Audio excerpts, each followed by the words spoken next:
Hello, everybody. Welcome back to Kanga TV, home of North Melbourne fans, and welcome to the round 21 review. North Melbourne going down in heartbreaking fashion at Marvel Stadium this afternoon. St Kilda 11-12, 78, North Melbourne 10-9, 69, a 9-point loss at the hands of the Saints on the back of their phenomenal comeback last weekend at the same venue. I don't know how to feel. I'm trying to kind of sit here and put something together, and I'm finding it quite difficult, if I'm honest, today. I came into the game expecting a response, and I think we got some sort of a response on the back of last week, but it probably wasn't enough. The first and last quarters were excellent, and we looked like the far superior side in both of those quarters, but the second and third were just really ordinary. Our disposal was atrocious. And for big portions of the second and third quarters, we were playing a game of tennis with the Saints. It was a comedy of errors. We were just kind of going from one defensive lineup to the other. And we came up short. It was definitely ours to win in the last quarter. I felt like we were going to be the ones to determine our destiny in that last quarter, and I actually thought we would win, to be honest. We pushed and came so hard late in the game, and I thought, this is ours. Like, we really smell redemption here, and we just couldn't get the job done. And the game showed me that we're not really that far off St Kilda, if I'm honest, and it's no disrespect to them, but I think recency bias on the back of one epic comeback that they showed last week probably set the expectation for them much greater than what the reality was. And for a side that has been in the bottom two for the last 6 years in a row, we're probably closer to the Saints than it might have seemed today. It might have seemed coming into this game, but where they're sitting, I'm not too sure. And I'm tired. And I know in like 2 months' time, I'll be sitting here and I'll be chomping at the bit, like ready to go again and ready for the season to start. But you just have so much energy and expectation built up in the lead up to today. And I think a lot of fans have been feeling really flat and disengaged over the last week. And I don't blame them, to be honest. And while the showing today was so much better than what we put out, not just last week, but I think in the past few weeks as well, we still sort of lack the polish and the ability to put the full stop on our hard work. And that is, in essence, a lot of the root cause of our issues this season. There have been so many times in games we could have and should have won and just weren't able to get the job done, which is super disappointing. And you know, this side, in order to move forward, needs to start getting some reward for effort. And I know unfortunate things happened throughout the game, as they have been for a lot of this year. But there was definitely enough talent out there, especially towards the end of the game, that we should have been able to make a most of that final sort of 90 seconds in our forward 50 and find an avenue to goal. But it wasn't to be. And we sit here now, probably the last chance to see North win a game in Melbourne, for those of you who are in Melbourne. As much as I would love to beat Adelaide at Marvel in round 24, the way they're going and the way we're going, I don't see a world where that happens. But who knows? Stranger things have happened. And I'm sad, because I feel like this group this year, for a lot of the time, deserved more than what they've got. And at what point do we as a collective start getting a bit of reward for effort for what is on show? Now, look, did we deserve to win today? St Kilda had way more scoring shots, but I don't think they were miles ahead of where we were at our best footy. And the frustrating part is that our best footy is when we're able to run and carry the ball, attack the corridor, take the game on. Yet we are one of, if not the slowest ball moving sides in the competition. Just crazy. And I do really like that we were challenged at 3/4 time and we were able to stand up and fight back. And there were actually a lot of things to like from this game. But that's the problem, isn't it? I'm tired of finding the positives and the silver linings when you're faced with loss after loss after loss after loss. The positives should be the 4 points when deserved. And I think it was definitely deserved today. But patience has kind of been the key word for me this week. Talking to Kingy, having a look around the media, and also just watching the way Adelaide have performed this season as a whole. And again on Friday night, I mean, they're looking scary good. And in 2020, we were the bottom 2 sides in the competition come season's end. And I think that the only way to get out of where we are, and don't get me wrong, I think we're closer to the other side than it may seem at the moment. The vibe at the club is great. The energy amongst the group is great. The boys are really tight and unified. And that's as important as anything when you're looking to turn things around. But Matty Nix was in charge in 2020 and he's in charge now. And there are players like the likes of Tex Walker and Rory Sloane and Rory Laird who have been part of this rebuild up until the point that they're at now. Some have moved on, some not so much. And as fans, we have been patient, but there have been so many changes internally over the past 6 seasons that to me it's no surprise that we're not quite where we hoped we would be at this point. Of course, there was some negligence when it came to draft and trade errors and missed opportunities, of course. But there's been so much disruption. We internally have started again a fair few times now.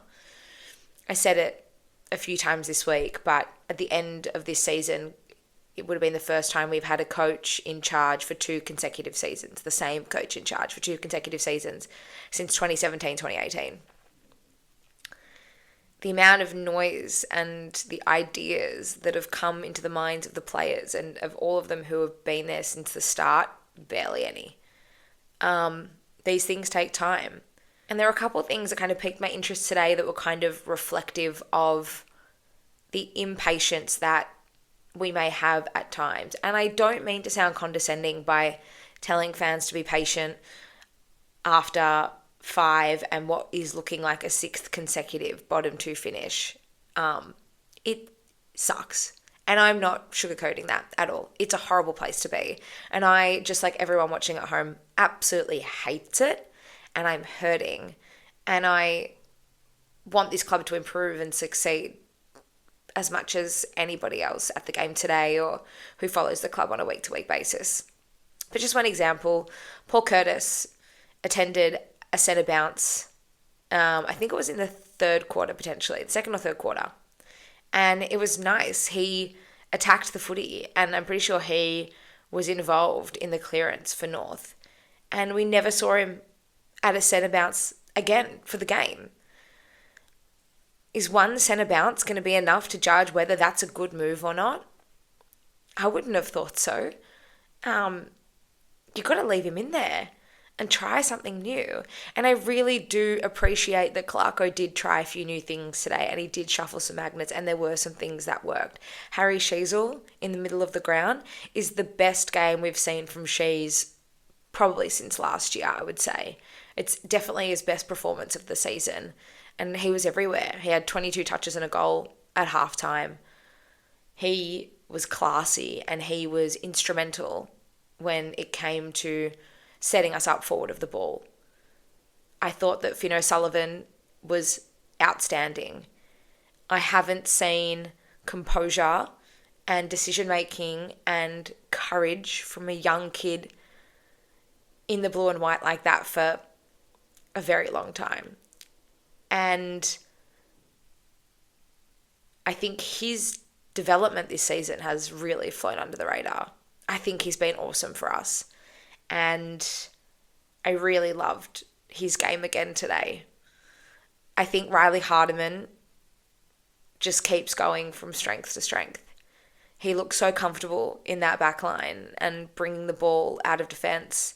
It's crazy to think that he couldn't get into this side permanently until round 7 or 8. And now I don't know how our back line ever functioned without him prior to that this season. I thought Toby Pink was excellent. He had a career high 15 touches. I thought he was so strong overhead, particularly when it came to marking and intercepting. And I talked about us playing tennis with St Kilda earlier. And Toby Pink was the one standing tall and rebounding the ball out of our defensive 50 so well. Charlie Comben, I thought, started not great, but was able to work his way into the game. And the back line as a whole, in terms of the defensive tall structure with 3 talls, definitely is the way to go.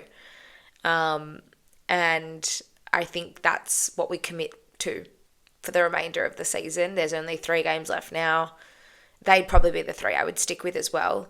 As I mentioned in my team's video a couple of days ago, I think Griff potentially for leadership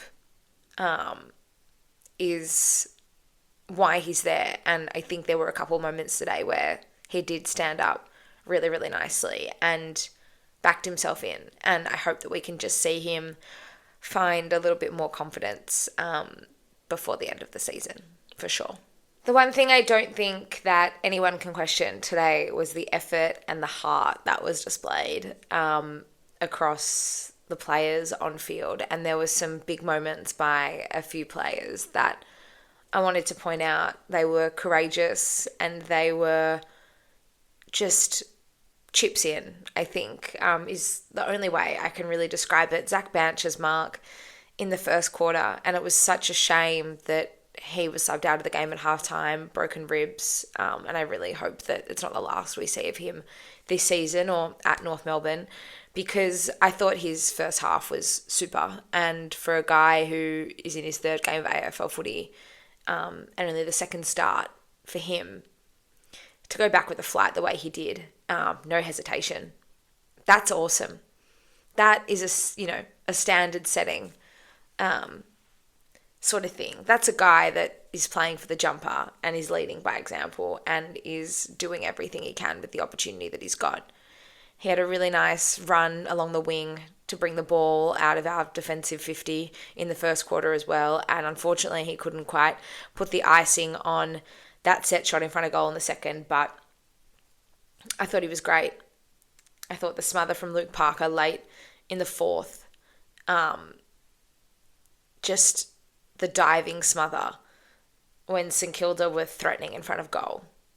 It's desperation. And that's someone who wants to just leave everything out on the field and wants to roll the dice and wants to take the game on and is putting everything he's got on the line for this club. And George Wardlaw, it was so good to see George back out there today. George had an equal team high 6 tackles, and I just think he's got an edge that we really missed when he was out of the side. And we talk about our lack of defensive blueprint across the ground, and I think you can walk a little taller when George is in the side. And I think that his disposal has needed some work this year, and I think he's needed to find ways to involve himself more in the game this season. But I thought today was one of his best performances of the year on return, and you could see we were really missing him. You could also see that we were really missing Nick Larkey. It was so great to have him back. And I mean, just, of course, an opposition player would fall on his knee late in the 4th as we're threatening to come back and throw off the entire forward structure. Like, of course that would happen. But there was plenty of guys down there. The ball stood up once again really well. I thought JD had some great moments, but I actually thought Tyroo got the better of JD today, unfortunately. Cooper Harvey probably a bit quiet for me, as was Jacob Constanti. And then you look over at the VFL and Geordie Payne's kicked 6 goals and you're wondering why we didn't bring him in this week. And Paul Curtis was reported for striking again, and there could be a situation next week where we're without him. And if Payne isn't offered a chance on the back of that, then the mind will blow, and I think a lot of heads will roll amongst supporters. And would one guy have made the difference today? I don't know, because I actually thought that it was a fairly even performance across the board, and everyone played their role. And yes, a lot of players made some pretty big mistakes, and it was fumbly and it was ugly. But St Kilda matched that, both good and bad. And unfortunately, the other thing is that we didn't have an answer for Naz. I mean, there were a couple of passages of play where the seas just parted for him. And we tried, and I think we maybe minimised his impact. But even so, he was great today. And it is a pleasure to watch him play, just not a pleasure to watch him tear up your side. Yeah, I don't know. Reflecting on all of this, do I feel any better? I'm not sure. But one thing that made me really happy today was to see Clarko back on the bench, to be with the players and to be able to physically help them and physically motivate them and encourage them, not just instructing from the box. And I think he wants to be there every step of the way to make this side great again. And it's awesome that he's allowed back down there, and it's awesome that he's taken that opportunity straight off the bat. And I think he wants to immerse himself in this. And those actions suggest to me that he is as invested as the rest of us are in making North Melbourne great again. And that was a really positive thing for me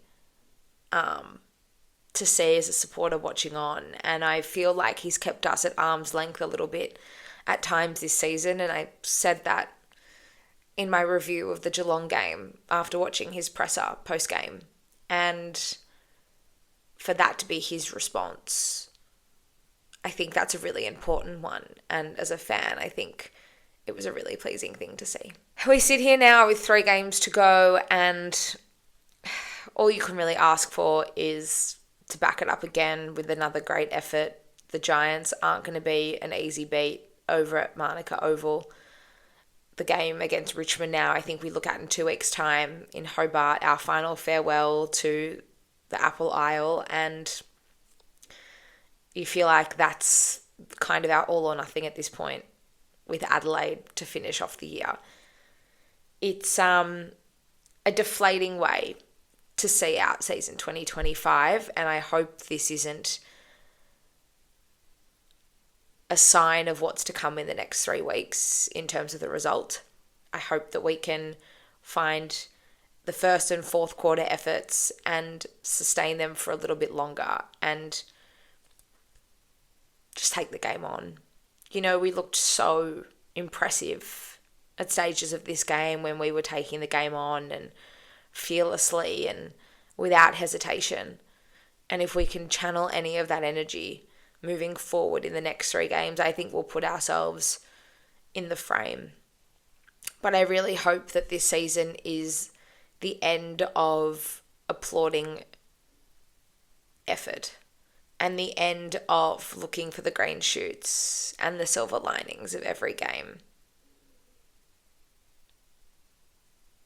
We've got to start making some magic happen on the field, and we've got to start banking wins when they're there for the taking, because I think this game on reflection will go down as one of those ones we should have won, just like many of those games in those patches earlier this season. And I thought by now we'd be good enough to take the 4 points in a situation like this. And it wasn't meant to be today, but I hope that we can find a way to do so this time next year. I think that's where I'll leave it, guys. I don't have much more in the tank. It was definitely a deflating afternoon at Marvel Stadium. There's plenty to be positive about, and it was awesome to see almost 32,000 people in the house.